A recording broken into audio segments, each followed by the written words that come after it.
say the best weapon is the one you never have to fire. I respectfully disagree. I prefer the weapon you only have to fire once. That's how Dad did it. That's how America does it. And it's worked out pretty well so far. Time to learn more about the history of Tony Stark in our Geek History Lesson episode, Iron Man Part 2.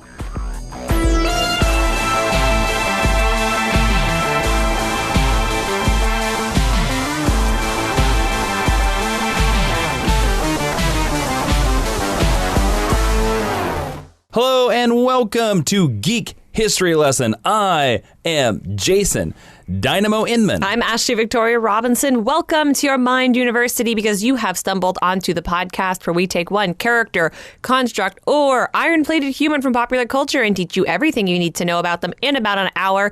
Except this week is a part 2. Yes, it is the part 2 of Iron Man. Ozzy Osbourne.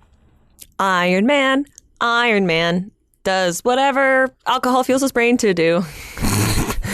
That's pretty much true. Although he's sober now. Yeah. So if you haven't listened to our part 1 of Iron Man, I suggest you go do that, because you're going to be really lost. Unless you're very knowledgeable about Iron Man. It'd be like just watching Avengers Infinity War and you didn't see any of the other 18 movies. That would be a mistake. People have done that. People have done that, and I think they're weird. Me too. Iron Man, of course, was suggested by Alexis N. Bowen at Fluidic Beats and Nick Joseph. So thanks to them for suggesting this episode. Ashley, where can people suggest episodes if they want to do so? Oh, man. Well, I posted recently, a couple weeks ago, that we have a 300-plus list of suggestions, but please give us more. You could do that at geekhistorylesson.com, facebook.com/geekhistorylesson, and on Twitter at GHL Podcast. It's truly awesome to have that many suggestions, but it's also overwhelming. It's a lot.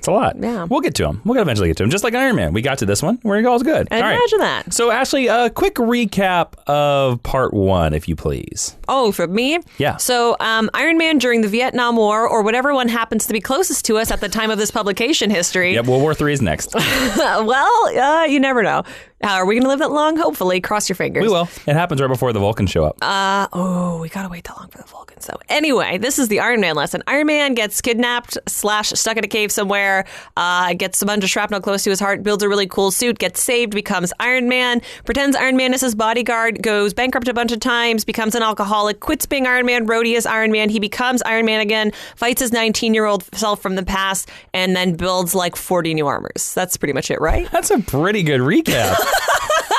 I think that's a pretty good recap of part 1 of Iron Man. I like that. Thank you. So yeah, if you haven't listened, again, go listen to part 1. Yes. That's also where all of our 10-cent origins and meet cutes are. We're going to drop right into because we're in the middle of the History 101, but this is part 2 That's right. of Iron Man. So if you remember, at the end of the Iron Man Part 1, we now have a teenage Tony Stark in the Marvel Universe. He's 19 years old, and then Onslaught happens. Oh, yeah, Jason's favorite. Ashley, what is Onslaught? Who is Onslaught? Who is Onslaught? Who's Onslaught? Onslaught is the Asian version of Onslaught. Oh, okay. Let's stay away from that one. Onslaught is Professor X in giant red armor. Yes, that looks like Magneto. Yeah. So basically, to stop Onslaught, the heroes, basically the Avengers, the non-mutant, is specifically a story point, the non-mutant heroes, sacrificed themselves to stop Onslaught, and they were believed to be dead. But they weren't dead. They just had their stories published by Jim Lee and Rob Liefeld for a year in a comic event called Heroes Reborn. That's what happens when you're not a mutant, guys. That's right. Jim Lee controlled the Iron Man title, and he gave him some armor and some cool 90s exhaust pipes, and also made the Hulk his co-star. Yes. If you listened to last week's Geek History Lesson Extra on Patreon, Jason exalted the exhaust pipes. I like the exhaust pipes. They're silly and they're stupid, but I love them. That's cool. So, luckily for them, Franklin Richards, who's that? Reed and Sue's son, who's maybe the most powerful, is the most powerful being in the Marvel maybe universe. About it. The most powerful mutant. Martin. And the most powerful Martin and mutant in the Marvel universe. Excuse me.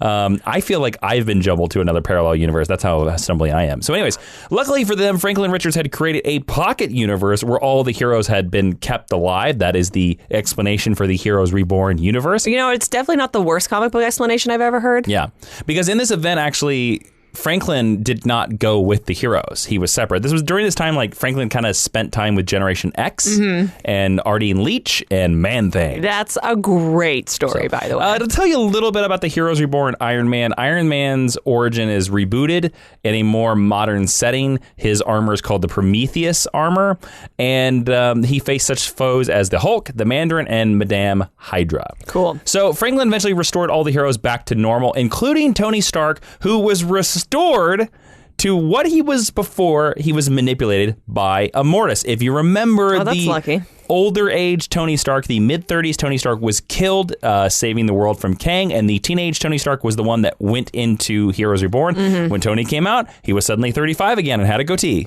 It was like Jesus. He went from 19 to 35. And Tony was brought back to his normal adult age, but he actually retained the teenage Tony's memories. That's cool. Now, at this time, Stark Industries had been bought by this company called Fujikawa. I don't know if I'm saying that right. And he declined to get his company back, and instead he formed a new company called Stark Solutions, which is basically a company where he was like, I am the ultimate consultant. Pay me $1 million, and I will come there and I will solve any problem. Oh, he existed in the gig economy before the gig economy was a thing. That's exactly right. And this is the Kurt Busiek run. This is one of my favorite Iron Man runs. Of course, he was injured from battling the Mandarin and many other foes, and this revealed that he had a danger from being exposed to the armor for long term. And the armor's power systems and insulation were significantly redesigned to compensate. Now, while trying to save an android by downloading its program into his power suit, the Iron Man armor was influenced by Ultron. Who's that, Ashley? Ultron is this robot guy that Hank Pym invented and is kind of a clone of the brain scans of Wonder Man, and he's got a cool Kirby Crackle mouth. That's right. Now, Ultron had embedded himself in the android system without the android knowing, and Ultron used the Iron Man armor to cause Tony to go into cardiac arrest after a shock from the villain Whiplash. That shock awoke the operating system of his suit and gave it a mind of his own. It knew that Tony was in cardiac arrest and saved Tony. And Tony actually welcomed the living armor until it committed murder. And it began wanting to merge itself with Tony, making him a half human, half machine. Now, Tony decided to battle the armor that had gained a mind of its own, and during the battle, Tony suffered another heart attack. The armor, which still cared for its creator, decided to save him and gave Tony its own cybernetic heart, replacing his own. This worked effectively, but meant then at this point that Tony had to constantly recharge the battery power in order to keep his new heart functioning. And after the incident, Tony decided to return to one of his original armors, basically the Mark IV, the circular hip.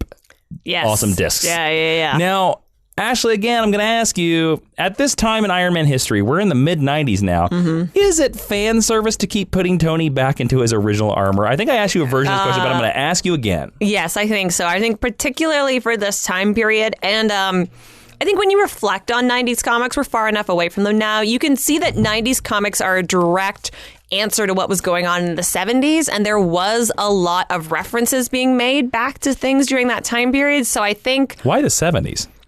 Because the 70s are the Silver Age. The Silver Age is very silly. And I think the reason, and I talked about this ages and ages ago during our Superman thing. I think because the Silver Age was so silly is why the 90s flipped and became so extreme. But also there are so many references and there's and to so many plots and important characters from this time. And to me, this is just a continuation of that trend.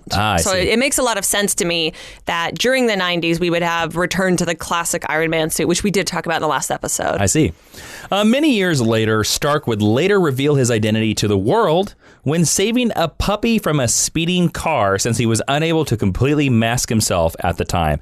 I am not joking. That is actually how it happens in the comic books. I really want to ask you what kind of puppy, but I'm sure it was just a generic dog. I don't honestly remember. Just dog, brown and white dog. I'm going to say a beagle. Yes.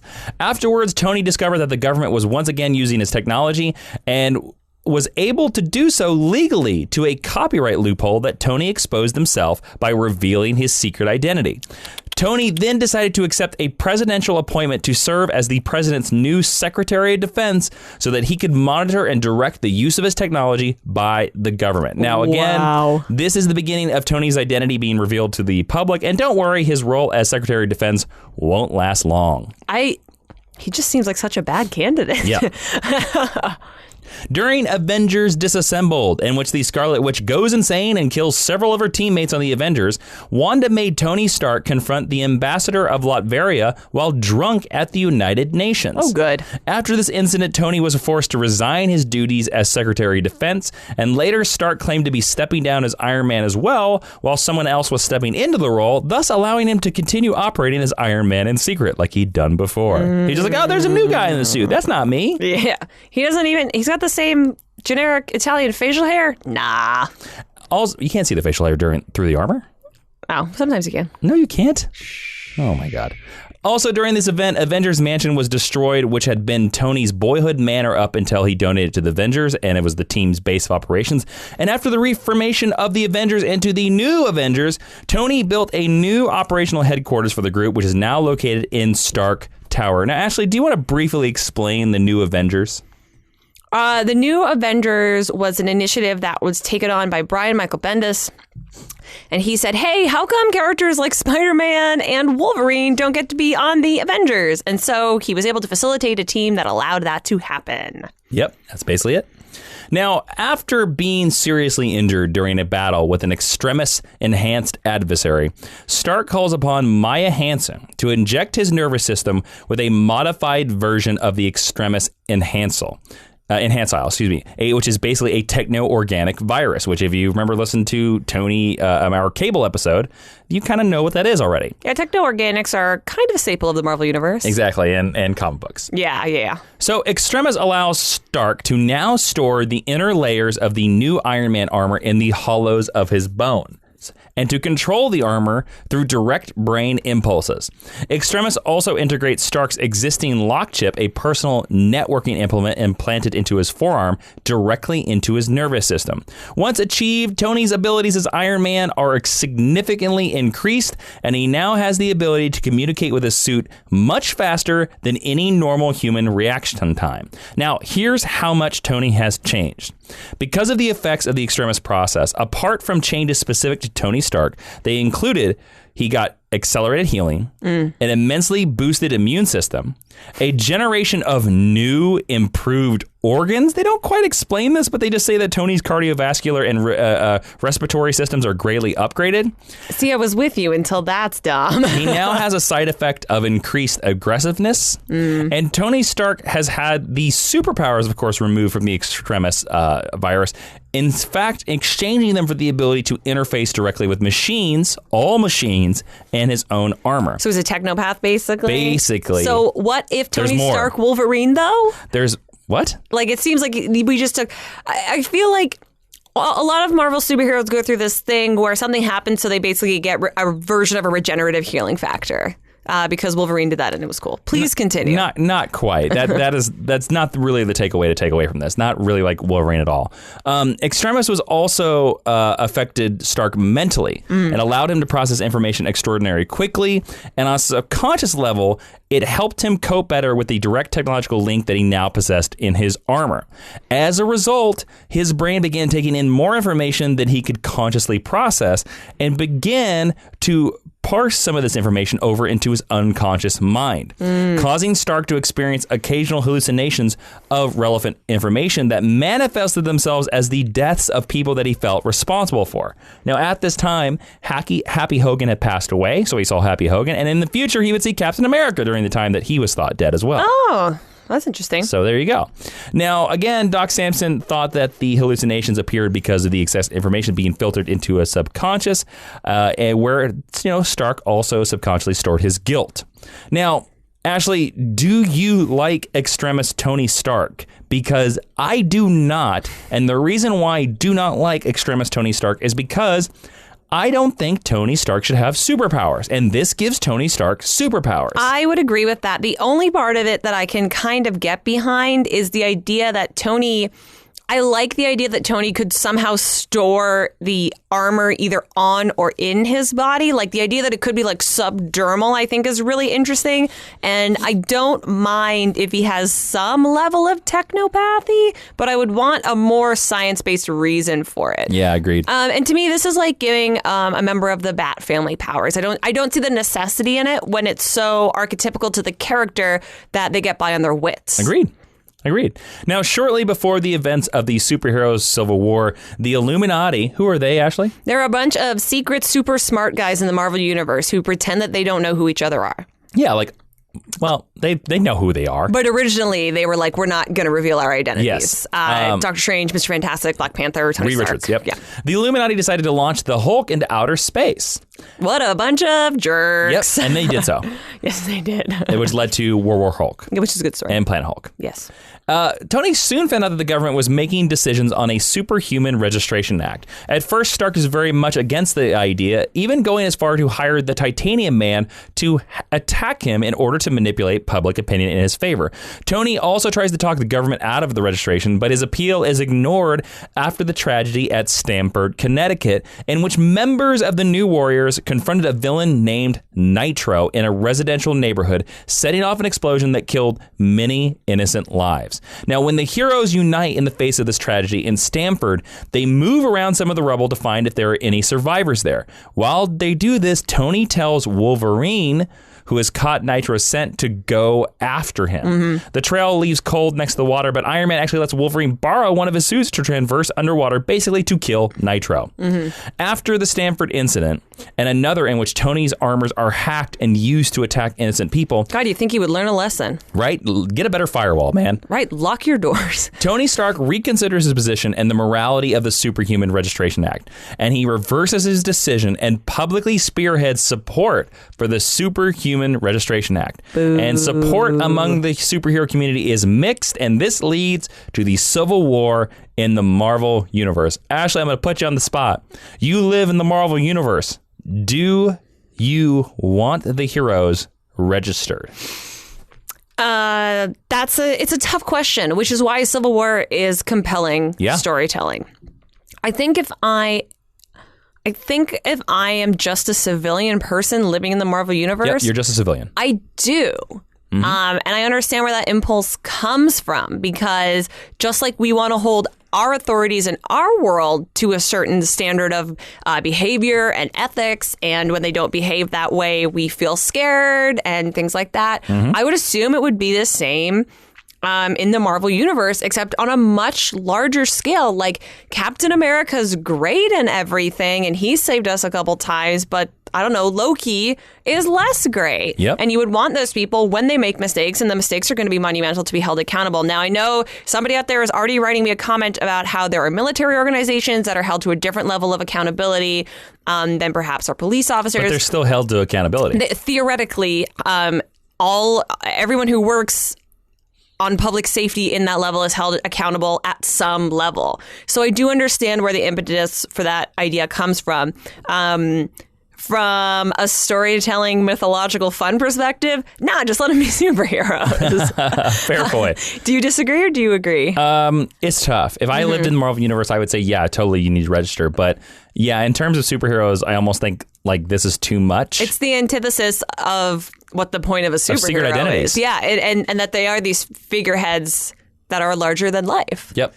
Now, Tony was able to convince many heroes, including Spider-Man, to join the pro-registration side and ban the law. Now, at this time, Tony and Spider-Man, Peter Parker, were actually working together. Peter was actually living in Avengers Tower. He was sort of Tony's assistant, which I always thought was really cool. I did too. And this is the start of the Tony-Peter Parker relationship, is this event. Yeah, I actually really like their storyline in this this story. Tony also convinced Spider-Man to show the whole world his identity. And they began to hunt down heroes who were on the anti-registration side who had gone rogue, which were being led by Captain America. Tony also worked with Mr. Fantastic, Reed Richards, to build a prison in the negative zone called 42 to hold rogue superhumans. But many heroes began to question the methods of Iron Man and Mr. Fantastic when a Thor clone that they created killed Bill Foster, the second Goliath. Now, in a heated fight with Captain America causes Spider-Man to see the error of his ways, and he publicly admits his mistake and joins Captain America's anti-registration forces, much to the Iron Man's anger. Basically pisses him off. Yeah, much to his chagrin. Later during the final battle, while Iron Man is facing off against Captain America, his armor is shut down by the Vision, and Captain America begins savagely beating Iron Man until he realizes the damage that the war had caused. Captain America then decides to surrender in order to prevent any more bloodshed, but then after this event, Maria Hill concedes her position as director of S.H.I.E.L.D. and installs Tony Stark as the director of S.H.I.E.L.D. He just keeps failing upwards. That's basically right. Now, while Captain America is being brought into S.H.I.E.L.D. custody, he is then shot by Crossbones, and many of the anti-registration heroes even go as far to presume Iron Man to be involved with regards to Steve's death. Now, Ashley, this is the first time in the Marvel Universe that Iron Man is sort of a straight out villain. I mean, he is the antagonist of Civil War. Yeah. And this story to me completely changes the character of Iron Man. How do you feel about Civil War as an event, as a story, as it relates to Iron Man? I like Civil War as a story. I enjoyed reading it. I think there's big ideas. I don't know, the more time I've spent with it and since having read it for the first time, if it is executed with the most care possible. And I do stand by the belief that Cap and Iron Man are leading the wrong sides. They're on opposite sides. I agree. But I do like Tony being the head of S.H.I.E.L.D. Oh, yeah? Really? I do. And I don't like how it plays out. But no, it doesn't play out good at all. Intellectually, the idea that Tony would be the head of S.H.I.E.L.D. and what he could do through that, I think is interesting. I would love to see a return But to Tony's that. not a leader. I know, but Tony can't lead anybody but himself. But he would look at S.H.I.E.L.D. as a giant machine. And I think the way that he could execute for the greater good could be great storytelling. But you mentioned this in the last episode. This is kind of the cementing of Super Dick Tony Stark. Yes. And I don't know. And he really doesn't get out of this character. Sorry to interrupt you. He doesn't get out of this characterization for about a decade. I mean, I don't know if he's out of it even now. He's sort of out of it, but you're right. Or when you think of archetypical Tony Stark. Sure. I don't remember what my point was, but anyway, he's. Oh, did I interrupt you? I'm sorry. He's a dick now. Yeah. That's okay. You know who I think should be the leader of S.H.I.E.L.D.? No. Rhodey. Oh, Rhodey would be great. He's a military officer. Yeah. I think Rhodey should be the leader of S.H.I.E.L.D. I'd like that. I think it should be War Machine, director of S.H.I.E.L.D. I'd read the hell out of that. Yep. Marvel can hire us to write that at any time. That's right. But something that you should feel pretty good about overall, Ashley, is Jupiter Jet Volume 1. I do. It's the trade paperback collection of all 5 issues of our comic book series published by Action Lab Entertainment, and it hits comic stores this week, and it hits bookstores the week after next. It's Kim Possible meets The Rocketeer. How excited are you that our comic book is hitting comic book stores? All 5 issues in we have a trade paperback. How cool is that? It's maybe the coolest thing ever. Yeah, it's pretty damn cool. So cool. It's definitely recommended reading if you don't know that. Absolutely. Our story of a 16-year-old girl with a jetpack has been praised by IGN, Comicosity, and Newsarama, plus other comic book creators like Sam Humphries, the writer of Nightwing and Harley Quinn. He said that Jupiter Jet is a rocket thruster blast of heart and adventure. Hang on tight. And Brendan Fletcher, the writer of Motor Crush and Batgirl, said that Jupiter Jet cements its place in the firmament with high-flying, all-ages fun. So Jupiter Jet Volume 1, all 5 issues, the trade paperback collection of all 5 issues, it hits stores on May 30th. And if your comic shop doesn't have it, ask them to order it for you. They can do that. Yes, it's in Previews magazine, and if any comic book shop tells you that they can't order it for you, they are wrong. They totally can. You can also order it if you don't want to go to your local comic book shop on Amazon.com or BarnesandNoble.com as well. So if you enjoy good, fun adventure comics, then go check out our comic book, Jupiter Jet Volume 1. If you like Iron Man, you're going to like Jupiter Jet. Nah, I think so. Although Tony would totally hit on Jupiter Jet. Yeah, but she could take him. Okay. Let's go back to the lesson. So then World War Hulk happens. I can't even talk. I'm sorry. World War Hulk. Ashley, what is World War Hulk? All of the same vowel sound. World War Hulk is Tony in his infinite dickery shoots Bruce Banner into space. That's actually way before this. We already talked about that. Right. Okay. You're leading up to it. Sorry. Right. Shoots Bruce Banner into space. Hulk lands on this planet called Sakaar. Sakaar. I always called it Scar in my brain, and apparently it's Sakaar. Scar is the son of Hulk. That's correct. He becomes the king of it, and then he comes back to Earth and fights people. Yep, and World War Hulk is when he comes back, and he's really mad. I just don't think you can tell World War Hulk without beginning with Planet Hulk. Apologies, Professor. You kind of took over the lesson. Well, hey, let me ask I you own this. half of the C-Mind University. Was it a good idea? You do. Was it a good idea for the Hulk to be blasted into space? What do you think about that? It was a good idea because it gave us two of the best Hulk stories we've Planet ever Hulk is had. awesome. Planet Hulk is awesome. By Greg Pak is and awesome. World War Hulk is really good. Yeah, and it's not as great as Planet Hulk, but it's still pretty not. good. But to be able to have, I'm going to be having Virgin Comics retail. There's not a lot of great Hulk stories, and to have two that lead directly into one another is great. And this is a mature, anyway, we could do a Hulk lesson. The mature Hulk storytelling that we're not used to seeing, it's really good. That is correct. All right, so during Secret Invasion, which is the Skrull invasion of Earth, Stark's armor is infected by an alien cyber virus, which ultimately purges him of the Extremis virus. That's convenient. Yep, and Tony discovers that Spider-Woman himself was the Skrull Queen Veranke, who nearly deceived him to join ranks with her. He was then saved by Miss Marvel, who upon Tony's request left him with Black Widow, who acted as his defense until he could fix his damaged armor to the point where it was fully functional. Now, Tony led the heroes of New York against the Skrull invaders. However, his armor began to fail in the midst of battle, forcing him to return to Avengers Tower for another one. Now, the President of the United States was less than reasonable regarding Stark's action and ultimately removed Stark as the director of S.H.I.E.L.D. and disbanded the entire agency itself.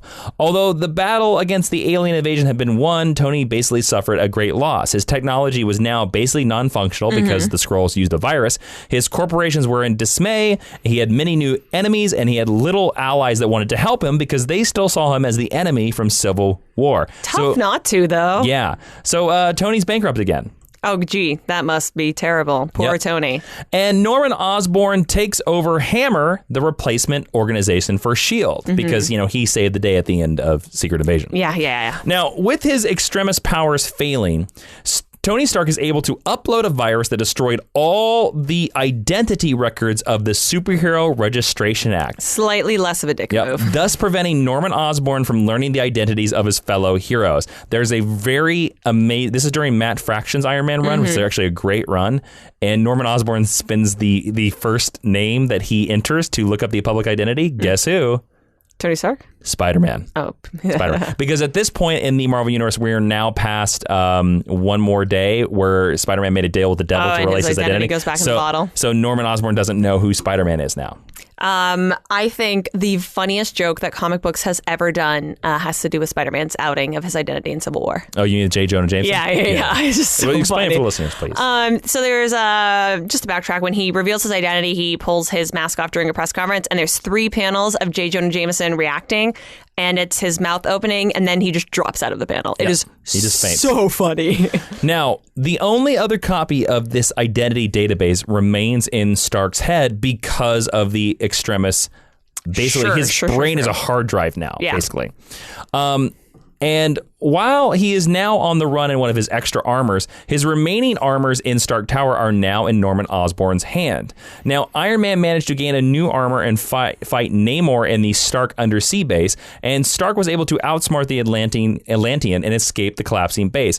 Osborn then placed a bounty on Stark's head, offering mountains of gold to the Hood's gang, and the members of the secret organization of the Cabal, which is basically Norman Osborn's Dark Illuminati, gathered to discuss many issues, including the hunt for Stark. Now, to completely erase this database from his head, basically Tony purged all of his memories, meaning that with every new day, he was getting kind of dumber and slower and forgetting who he was. Hey, that sounds kind of like a thing that happened before. Yes, exactly.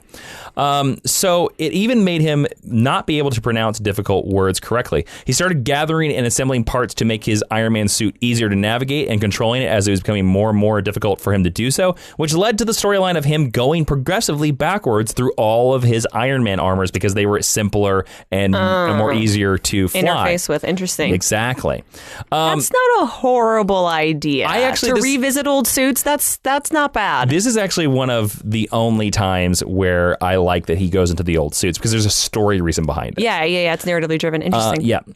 He later abandoned some of his armor for the Dynamo armor, which he borrowed from Dmitry Bukharin, who was the Crimson Dynamo. And Tony was later tracked down by Pepper Potts, and the two were captured by Madame Mask. Now, he managed to escape Madame Mask with Pepper's help, but he was forced to leave her behind so that she could fend off Mask by herself. He then made his way to Afghanistan, and before he could reach his destination, assassination, he was shot down by Afghan militants. With his armor destroyed, Tony was forced to abandon it and proceed on foot to his final destination, the secret laboratory that Stark worked with Yinsen when he was a captain developing the first Iron Man armor.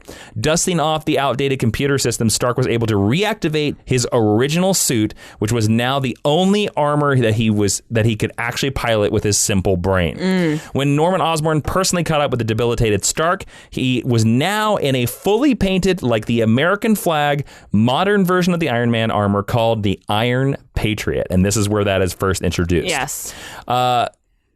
Osborn beat him savagely, and Pepper Potts broadcast the beatings, causing Osborn credibility while giving Stark public sympathy. Stark went into a vegetative state, and at this point, they learned that Tony Stark had previously granted Donald Blake his power of attorney. Now, Ashley... What? Well, because, he was medically induced into a coma. Why Donald Blake? Well, do you know who Donald Blake is, right? Donald Blake is Thor's alter ego. That is correct. He's a doctor. He walks with a cane. At this point in the Marvel Universe, Captain America is dead. So the only other member of the Marvel Trinity is Thor. Yeah, but Donald Blake. Well, Donald Blake is also a doctor. Yeah, but Donald Blake. No, I think this is a great story reason. It was also during this time that Pepper Potts was actually given her rescue Iron Man armor. Let me ask you this, Ashley. Everybody in the Superman family kind of has superpowers related to Superman. Yes. Do you like that Pepper Potts has her own armor, and that also Rhodey has armor, and then like all these other people, Norman Osborn has armor, and these people over here have armor? That everybody around Iron Man has armor? I mean, the same thing happens with the Bat Family. This is a trope of comic book storytelling and superhero storytelling that we just have to accept by this point. Sure.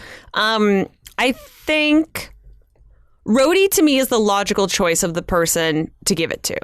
Because Rhodey is already a military leader. Rhodey's a tactician. Rhodey has been Iron Man. Rhodey can step up and replace Tony Stark.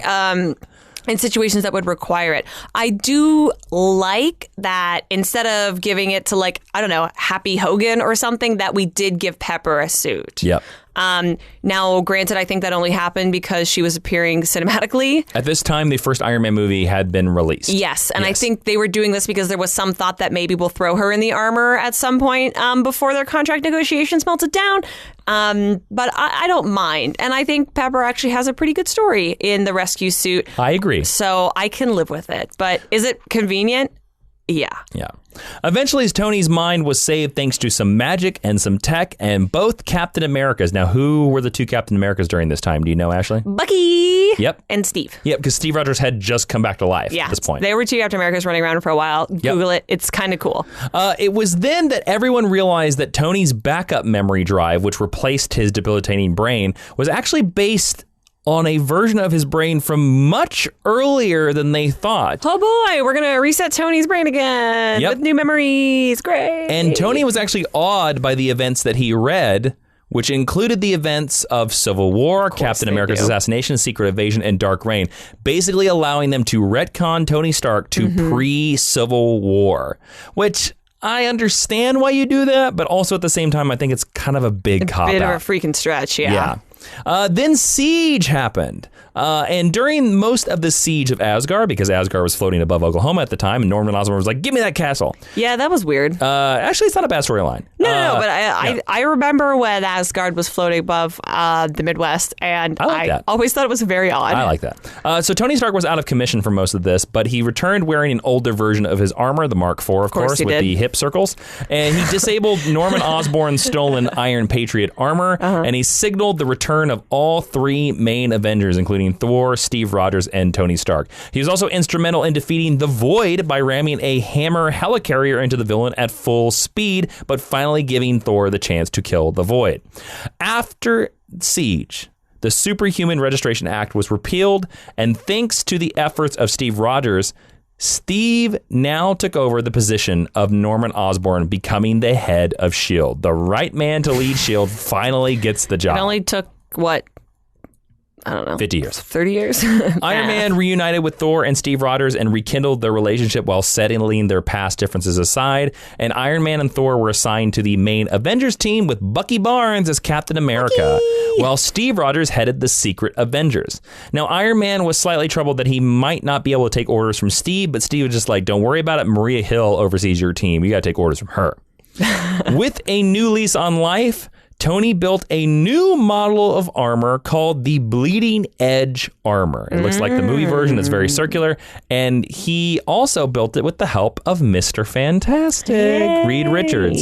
He also announced that he would make a new company called Stark Resilient to rebuild his former wealth and to extend his repulsor technology as a civilian free energy source. Hey, Tony, you finally gave something a good name. That's right.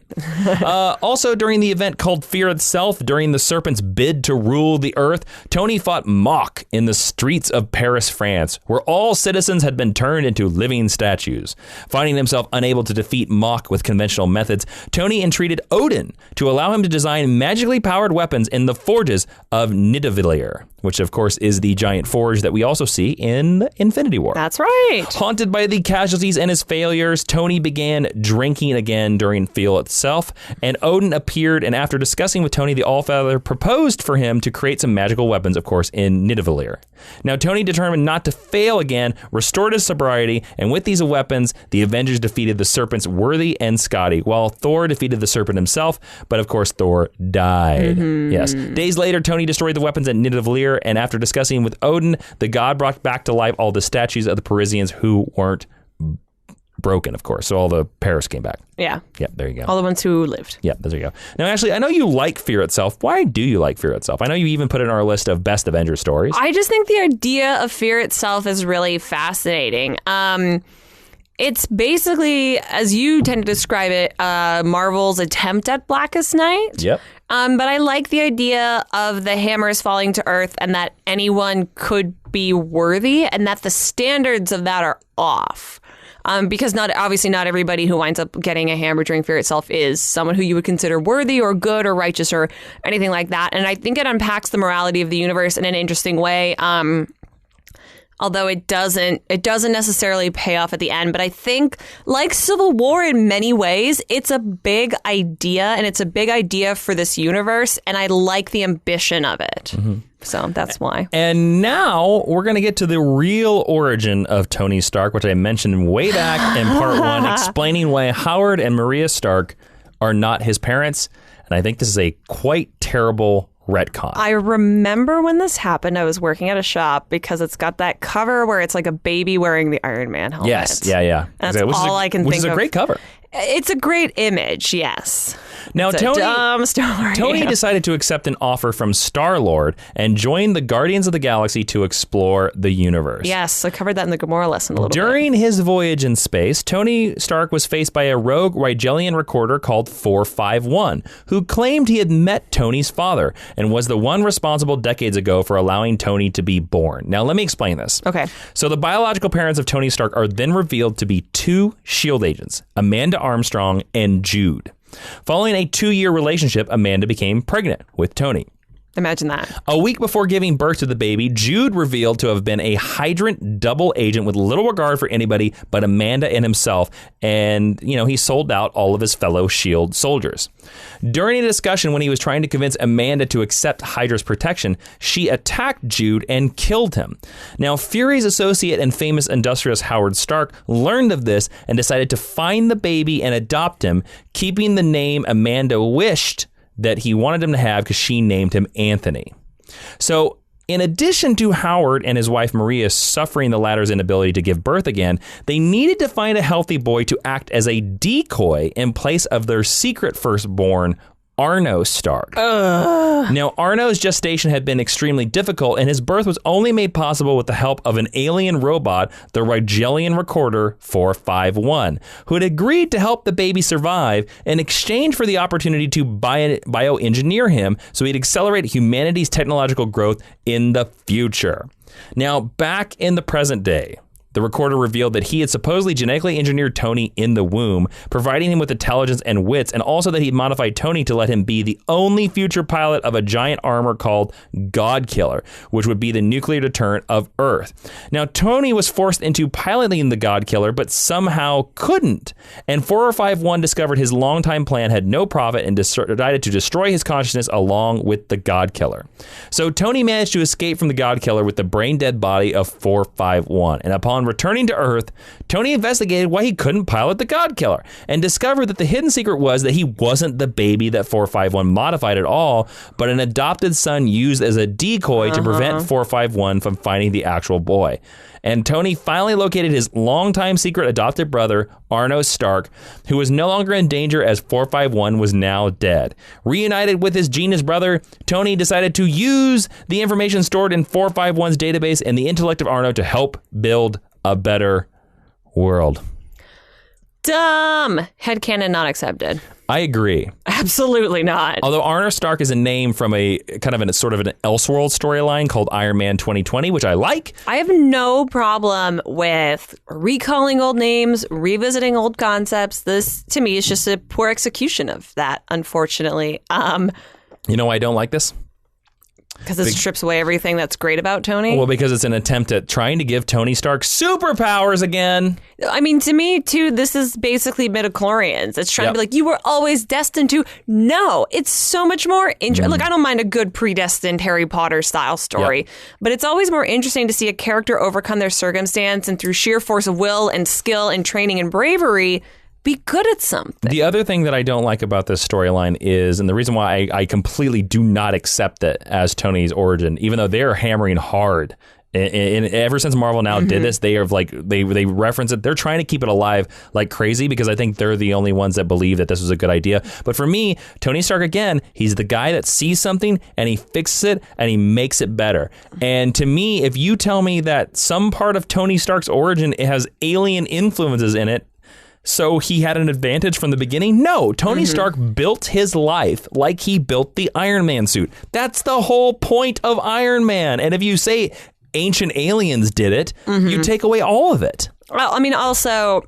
I know that the Guardians movie was about to come out, which is why they stuck him on the Guardians of the Galaxy team. Yes. But there's no utility in putting Tony on a Guardians. They put him on the Guardians team to sell the Guardians book. Absolutely. Yeah. All right, so it was dumb. Let's get to Civil War 2. Okay. Do we have to? Yes. After a new Inhuman called Ulysses begins displaying signs that he can predict the future, the heroes are now divided on how to proceed. Tony is skeptical of Ulysses' abilities and wishes to take a more cautioned route, while Carol Danvers, Captain Marvel, wants to use the boy's powers to end future threats before they can occur. Yeah, let's put the two former alcoholics in charge. This will be fine. Yes, exactly, right?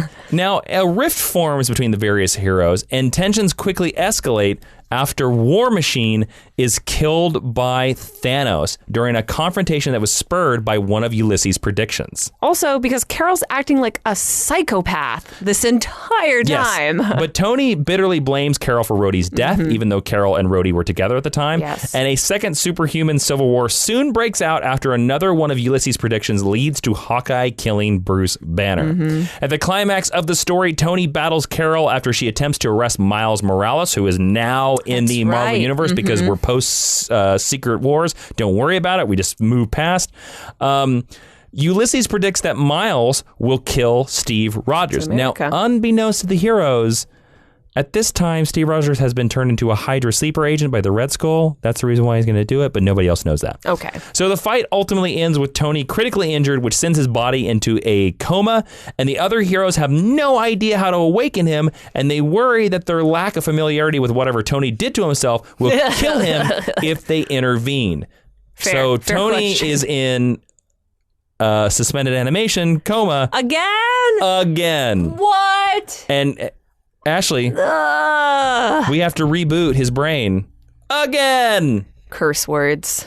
While Tony is comatose, his legacy is carried on by a young girl named Riri Williams. And that is where we are going to leave Tony's adventures right now. He's soon to return in a series written by Dan Slott that I'm actually kind of excited about. Yeah. And that is the end of the Iron Man 2-part lesson. Woo! Woo, good job. All right, let's go into recommended reading. Where Professor Jason is going to recommend a bunch of cool Iron Man books that you can pick up if you want to learn more about Tony Stark. We have this in our entire back catalog over at geekhistorylesson.com/recommended reading. You go there, you click on one of the widgets, you buy the book that sounds the best, and a bit of your support comes back to the Mind University to keep the lights on and keep our Iron Man suit stocked. That is right. My first pick is Invincible Iron Man Volume 1, The 5 Nightmares. Now, this is the beginning of Matt Fraction's 60-issue run. It's a really good run. It also includes, if you go through it, that storyline where Tony was losing his brain. But this is Volume 1 of that run. It has Tony facing off against Ezekiel Stane, the son of Obadiah. Oh, I've read that. This is the storyline that should have been Iron Man 3. Yes.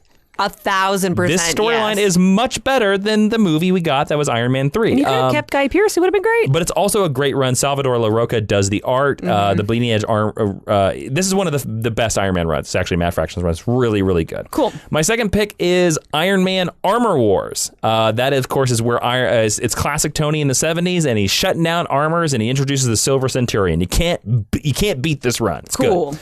And then also, lastly, I would pick Iron Man Extremis. It is by Warren Ellis. This is the storyline that updates his origin to Afghanistan, and it also introduces Extremis into the Iron Man. It's an interesting storyline and it has great art. Now, you might be asking yourself, why didn't I include the Kurt Busiek run? Jason, why didn't you include the Kurt Busiek run in this? Because it's only been collected as an omnibus. Also, I will tack onto this that we have recommended the Busiek-Perez Avengers stuff in a lot of different places, so you can find those widgets really easily. So if you want the Kurt Busiek run, there's an omnibus, and Ashley, if you want to add it to the recommended reading, if I can find it, I will. You can, but it's only in an omnibus. They have hardcover, but they've never completely.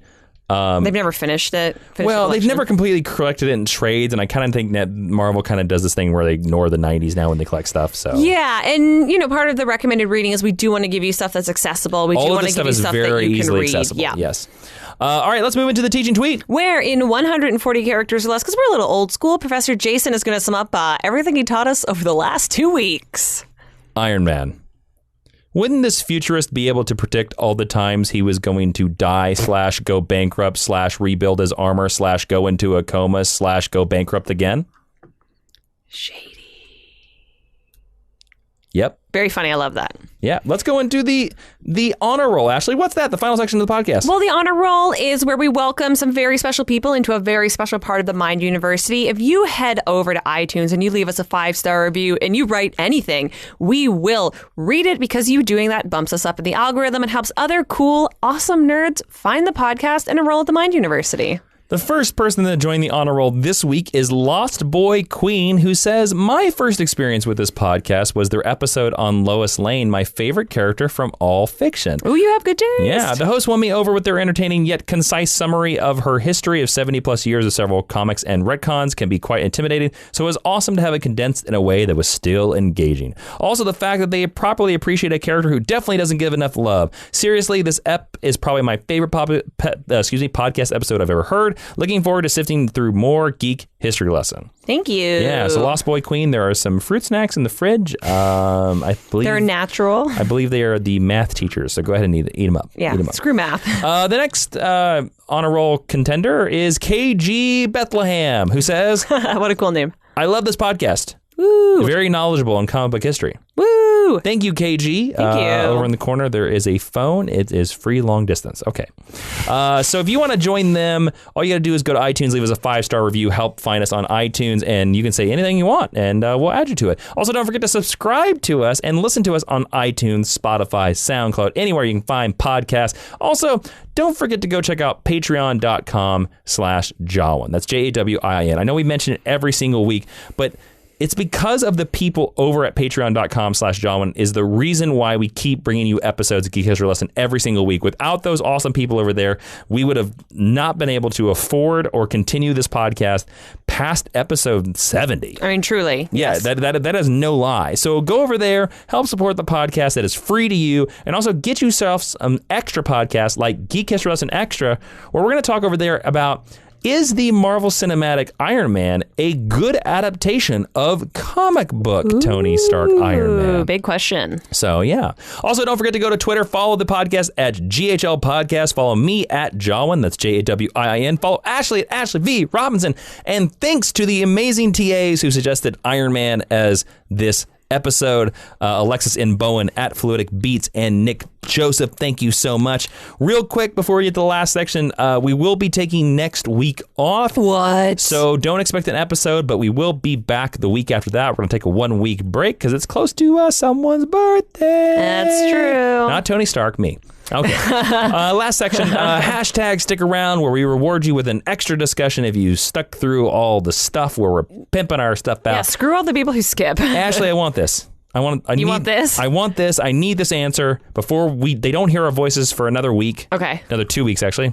Now you just go listen to some of our cool episodes. We have like 213 of them to go back. So many. Could a Pepper Potts movie or Pepper Potts solo comic book series work? What do you think? I think a solo comic book series could definitely work. I think... Would you just make her Rescue again? I don't know. Could you just make her Pepper Potts, executive of Stark, or executive to Iron Man? Pepper Potts, Iron Man's girlfriend. You know what? I do firmly believe that you can have a series like that, like Superman's girlfriend Lois Lane, like Superman's pal Jimmy Olsen. Like, I do believe you can tell the story of a, quote, average person in a super universe, and it can be very compelling. I never brought this up. I don't like Pepper Potts and Tony Stark together because Pepper Potts deserves to be with Happy. Yeah. They got married, and they only put Pepper with Tony because of the movie. Yeah. I think if she were to get a solo series, though, I think Marvel Comics would insist that she be Rescue, and I'd be fine with that. As far as the movie goes... I don't think we're ever getting in the movie. I'm not fond of the current lady playing Pepper Potts. I think if they ever recast her with somebody who appreciated the gravity of the role they were playing and cared about it, then I think I would love to see that happen. Sure. You know, Jessica Chastain has red hair and wants to be a superhero. Sure. So I think she's in Dark Phoenix. I think, yeah, she is. Or why not Bryce Dallas Howard? You know, she's good. She was Gwen Stacy. Literally anyone else who dyes their hair red. Sure. I would like to see it. I think it's unlikely, but I agree with you. I would like to see a Pepper Potts. I think we have a chance of getting Riri Williams before we'll ever get Rescue. Yeah, hopefully they'll give her a different name. Yeah, I hope so too. All right, that's it. That is it for this lesson. I hope you enjoyed us going into depth about the futurist who always goes into comas and has to reboot his brain. I am Jason. Reboot beginning. I'm Ashley Victoria Robinson, and if I can I'm going to unplug Professor Jason and plug him back in again, and hopefully he can dismiss the class. Error, dismiss class.